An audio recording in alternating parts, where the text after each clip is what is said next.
de los dioses monstruosos y en busca de la divinidad, hasta que se diviniza al hombre. Analizando la historia de las épocas oscuras y de cómo en una u otra forma el hombre empieza a buscar,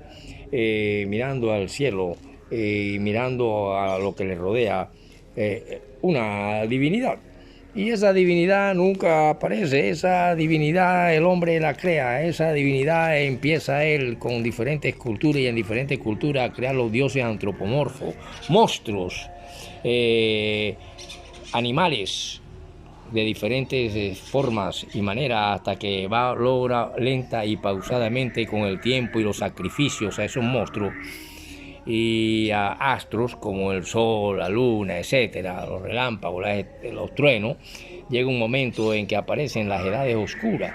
y al aparecer la edad oscura el hombre logra una transformación en que ya aquellos grandes monstruos y aquellos grandes astros se ponen en forma de luz sobre la cabeza de muchos santos y no santos, dioses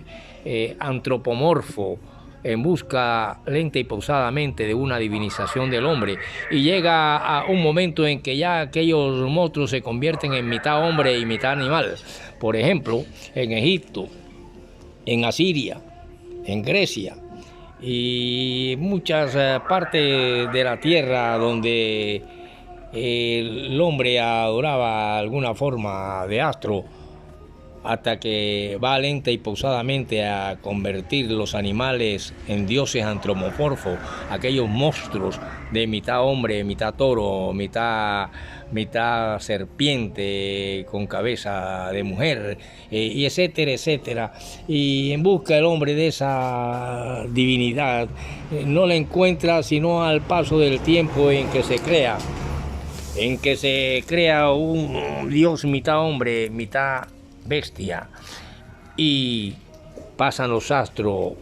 a posarse sobre la cabeza de los seres que ellos empiezan a divinizar y que se llaman astros resplandecientes. Y por eso esa aura en cabeza de santo y en cabeza de divinidad de que nos trae la religión. Por eso es que en la historia sobreviven jirones de un pasado con ejemplares de poesía heroica, como suceden en muchos cantos de dioses y semidioses, y que estos anacronismos van conturbando al historiador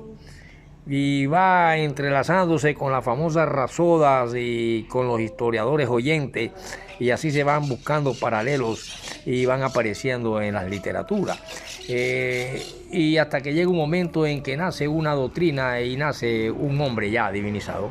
y nace el Hijo en representación de un ser invisible que pasó por diferentes formas monstruosas y de animales con humanos, llama un poquito más desarrollado lo que se llamaron antropomorfos. Y por eso es que nosotros podemos hablar y decir con toda certeza: ah, no, profesor, pero es que en literofilosofía usted colocó violencia con B larga, profesor, que tiene, y usted sabe que usted nos ha enseñado que es con B corta o con V, violencia, y usted la colocó con B larga. Después que nos enseñó también que bio es una partícula, una raíz, y que cuando las terminaciones de una palabra van determinando qué significa. Usted colocó violencia con B larga, B, ¿sí? Y al colocarla con B, la B de burro, usted, y no B de vaca,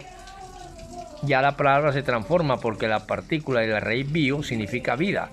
Y entonces tendríamos la terminación cia, compañía. Entonces tendríamos vida, compañía de una vida corrupta y violenta en una nación, que fue lo que se trató el tema que vimos en la clase pasada cuando vimos la corrupción en Colombia,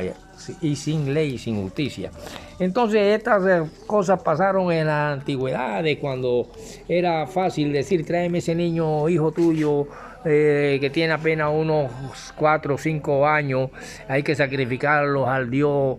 porque hay que, al Dios Baal o al Dios el otro y el otro, y porque necesitamos que llueva y que haya buena yuca y buena papa y buena cosecha. Así por el estilo, la ignorancia del hombre, porque también hay ilustres ignorantes. Fue transcurriendo de centuria en centuria hasta que aparecen cuestiones literarias donde se trata de entender esta cosa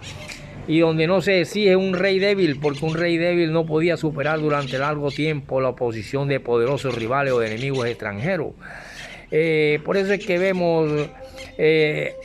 en obras como en la cultura griega, cuando la Ilíada o Odisea, que es una sociedad propiamente de reyes y de nobles, que lo que decía el rey era eso: corta al niño por la mitad, había que cortarlo,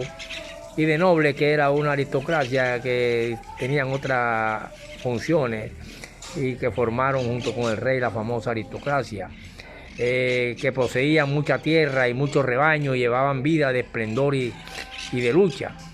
La mansión del rey era, por ejemplo, en la época oscura, el centro de la actividad y del poder. El rey era el juez, el legislador, el caudillo guerrero, y no estaba sujeto a ninguna censura formal y solo dependía de la sanción de su valentía, su riqueza y sus relaciones. Por eso es que cuando el Dios se convierte en humano, nace una doctrina que te enseña la fraternidad, el respeto, el amor, la compasión, y una cantidad de cosas que estos sistemas modernos no tienen. Y que parece que en aquellas épocas oscuras, cuando todavía se había pasado del bronce, del hierro al bronce, y así por el estilo, nosotros encontramos grandes hombres que se enfrentan a los dioses del océano, a los dioses de la muerte, a Poseidón y a toda esa cantidad de cuestiones en la cultura griega. Por ejemplo, cuando Odiseo estuvo ausente, los nobles de Ítaca se portaron muy mal con respecto a la familia y las posesiones de su señor, a la vez que intrigaban para ver quién lograba hacerse con el poder. Unos pocos, como el anciano Mentor, protestaron, pero sus palabras no tuvieron peso, y el poeta Homero, todo lo más, dice cómo podrían tenerlo. El pueblo de Ítaca permaneció silencioso ante la tanta corrupción que había, y que solamente era la ley del poderoso, del que tiene el dinero, del que tiene la corona resplandeciente, imitando al sol de los dioses antiguos en estas épocas de oscurantismo. Y hay un silencio. Y la población, al contrario de lo que sucede con los nobles héroes, aparece en ambos poemas y en los poemas como el Ilíada y la Odisea. Y así, por ejemplo, los antiguos pueblos de Mesopotamia también vivieron todas estas cuestiones ofrecidas a un Dios invisible y a un Dios de unas épocas oscuras, y por eso entran aquí en relación a lo que se conoció como el pasado remoto, donde ya tienen que entrar los hititas y tienen que entrar las diferentes culturas del Asia, como lo plantearon muchos, como los grandes historiadores que hubieron, Heródoto, y que hablaron de toda esta cuestión, y por eso se le conoció como la Edad Oscura, que al menos no cayeron en la cuenta, por ejemplo, de que había existido anteriormente una edad de bronce, durante la cual no se conocía el hierro,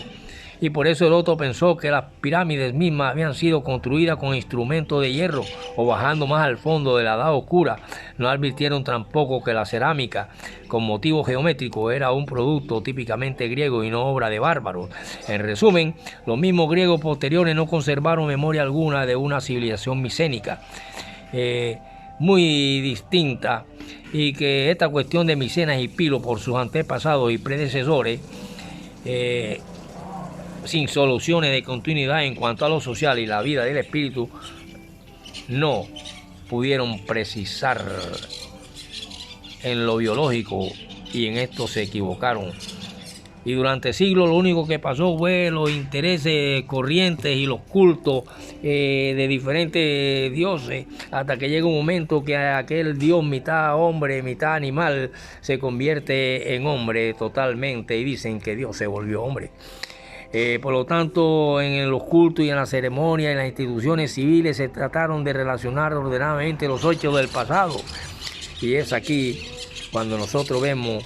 que la misma mitología antigua y de las edades oscuras no nos impiden